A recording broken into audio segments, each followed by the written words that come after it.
নামেই যেন একটা ঘ্রাণ, মাটির মেয়ে। চিরচেনা বাংলার গন্ধ মাখা সহজ সরল এক গ্রামের মেয়ের জীবনের গল্প। একজন নারী যার কষ্টের ভাষা হয়তো সবার জানা নেই, যাকে অবহেলা করা যায়, বন্দি রাখা যায়, তবু সে থেমে থাকে না।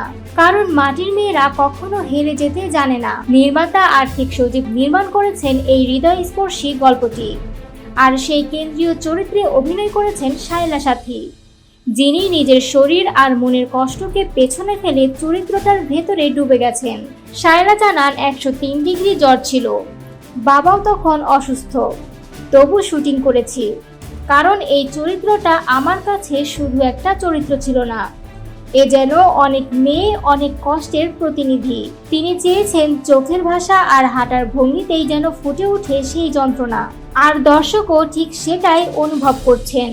প্রকাশের মাত্র 2 দিনের মধ্যেই নাটকটি দেখে ফেলেছেন প্রায় 30 লাখ মানুষ।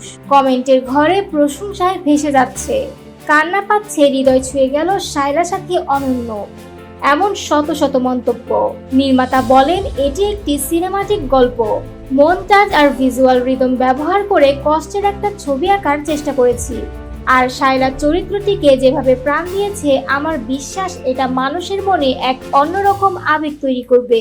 শায়লার সঙ্গে নাটকে আরও যারা ছিলেন, তাদের সবার অভিনয় মিলিয়ে যেন মাটির গন্ধ, কষ্ট আর চোখ ভিজানো বাস্তবতা একাকার।